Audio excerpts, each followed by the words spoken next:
నమస్తే. పార్లమెంట్ ఎన్నికల వేళ దేశవ్యాప్తంగా లోక్సభ ఎన్నికలు జరుగుతూ ఉన్నాయి. ఇప్పటికే అటు తెలంగాణ, ఏపీ, ఇతర కొన్ని రాష్ట్రాల్లో పోలింగ్ కూడా అయిపోయింది. కేవలం రిజల్ట్ కోసం వెయిట్ చేస్తూ ఉన్నారు. సో ఈ తరుణంలో నరేంద్ర మోడీ చేసినటువంటి వ్యాఖ్యలు అటు కాంగ్రెస్ శ్రేణులు కొంత మంట పుట్టిస్తున్నాయి. ఏదైతే కాంగ్రెస్ అధికారంలోకి వస్తే దేశవ్యాప్తంగా రామ మందిరం మీదకి బుల్డోజర్లు పంపిస్తాడు, రాముడు మళ్ళీ టెంట్ కిందకి వస్తున్నటువంటి కామెంట్లు కాంగ్రెస్ పార్టీ నాయకులంతా కూడా గట్టి కౌంటర్ ఇచ్చే ప్రయత్నం చేస్తూ ఉన్నారు. సో మాట్లాడదాం ఇదే అంశం మీద. కాంగ్రెస్ పార్టీ సీనియర్ నాయకులు వైస్ ప్రెసిడెంట్ నిరంజన్ గారు ఉన్నారు. సో నిరంజన్ గారు ఎట్లా చూస్తారు? నరేంద్ర మోడీ ఎన్నికల ప్రచారంలో భాగంగా దేశవ్యాప్తంగా ఎన్నికలు జరుగుతూ ఉంటే ఎన్నికల కోడ్ ఉన్నటువంటి సందర్భంలో ఆయన మాట్లాడిన మాటలు ఎట్లా చూస్తారు? నిజంగా కాంగ్రెస్ అధికారంలోకి వస్తే రాముడు మళ్ళీ టెంట్ కిందకి వస్తాడా? ఇప్పుడు దేశంలో మోడల్ కోడ్ ఆఫ్ కండక్ట్ లేదు. ఎలక్షన్ కమిషన్ అనేది మోడల్ కోడ్ ఆఫ్ కండక్ట్ను అమలు చేయాలనే చిత్తశుద్ధితో లేదు. దేశంలో నడుస్తుంది మోడీ కోడ్ ఆఫ్ కండక్ట్.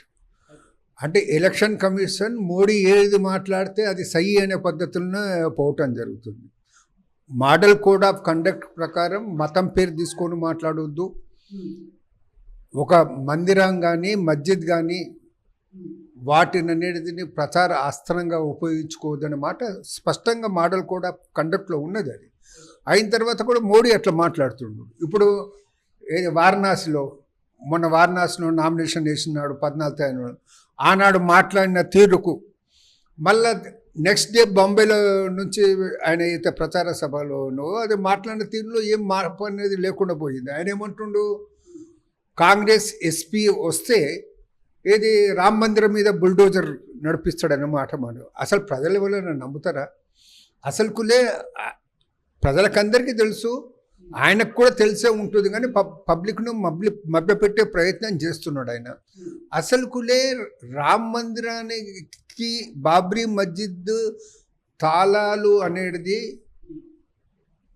విప్పి అక్కడ పూజలు మొదలుపెట్టించిందే కాంగ్రెస్ ప్రభుత్వం, రాజీవ్ గాంధీ గారి హయాంలో. అది మరవకూడదన్నమాట నేను మనవి చేస్తాను. మీకు అవకాశం వచ్చింది, మీరు అధికారంలో ఉన్నప్పుడులే రామ మందిరం అనేది నిర్మాణం చేయటం జరిగింది. మీరే కాదు, ఖాళీ బీజేపీ వారే కాదు, కాంగ్రెస్ వారందరూ కూడా యావత్ దేశంలో ప్రపంచంలో ఉన్న హిందూ సమాజంలో ఉన్నవారు మొత్తంలే రాముడిని అనేది మర్యాద పురుషోత్తముడుగా అనేది ఆయనను భావిస్తారు, ఆయనను పూజిస్తారు. అటువంటి రామ మందిరం నిర్మాణం అయిపోయింది. నిర్మాణం అయిపోయిన తర్వాత అటువంటి రామ మందిరం మీద బుల్డోజర్ ప్రయోగించే ధైర్యం, సత్తా ఈ ప్రపంచంలో ఎవరికి ఉండదు. ఈవెన్ మోడీ తలుచుకున్నా ఆ పని చెయ్యలేడు. ఏమైనా చేస్తే ఇంకా హిందూ భావనను రెచ్చగొట్టే ప్రయత్నాలు చేస్తే అటువంటి బుల్డోజర్ అనేది ప్రయోగిస్తే మోడీయే ప్రయోగిస్తాడేమో, కాంగ్రెస్ మాత్రం చేయరు, హిందువులు మాత్రం చెయ్యరు. అండ్ దాంతోపాటు ఇక ప్రధానంగా కాంగ్రెస్ ప్రవేశపెట్టినటువంటి ఫ్రీ బస్ అనేటువంటి ఏ పథకం ఉందో ఈ పథకం ద్వారా మెట్రో మీద అత్యధిక దెబ్బ పడుతున్నది, ఆర్థిక భారం పడుతున్నది అంటున్నారు. ఎట్లా చూస్తారు?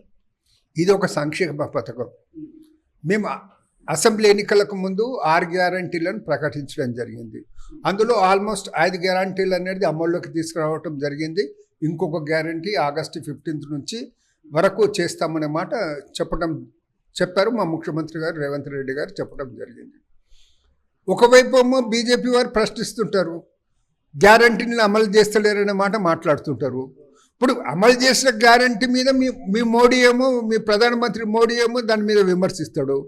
ఇది వ్యాపారం కాదు, ఇది ప్రజా సంక్షేమ పథకం. ఇది మెట్రో రైలు అనేది ఒకవేళ నష్టం వస్తే, ఒకవేళ మెట్రో నిర్వహిస్తున్న సంస్థ అధిపతి అయితే నష్టం వస్తుందన్న మాట మాట్లాడితే ప్రజా సంక్షేమ. ఇప్పుడు ఆర్టీసీ బస్సు అనేది వాళ్ళనే ఫ్రీ సర్వీస్ ఇస్తున్నారు. ఫ్రీ సర్వీస్ ఇస్తే వాళ్ళకి అయితే నష్టం వస్తుందో ఆ నష్టాన్ని ప్రభుత్వం భరిస్తామనే మాట చెప్పింది, నష్టం భరిస్తుంది కూడా. అట్లా కూడా మెట్రోకి కూడా లాభాల్లో ఏమైనా నష్టం ఏర్పడితే ప్రజా సంక్షేమం దృష్ట్యా ఆ నష్టాన్ని కూడా ప్రభుత్వం భరిస్తుంది. అయితే మోడీకి అనేది బీద ప్రజలు, మహిళలకు లాభం కలగటం ఆయనకు ఇబ్బందికరంగా ఉందా అంటే దీంతో స్పష్టమవుతుంది ఏంటంటే మోడీ గారు అనేది బీద ప్రజల వ్యతిరేకి. ఆయన ఓన్లీ అంబానీ, అదానీ, నీరవ్ మోడీ లాంటి వారికే లక్షల కోట్ల రూపాయల లాభం వాళ్ళకి చేకూర్చాలనుకుంటారు. కానీ బీద ప్రజలు అనేది ఫ్రీ బస్ సర్వీస్ అనేది కల్పిస్తే సహించలేనటువంటి పరిస్థితుల్లో ఆయన ఉండడం చాలా దురదృష్టకరం. అసలైన తొలి వెలుగు. ఫాలో వాట్సాప్ @తొలి వెలుగు official.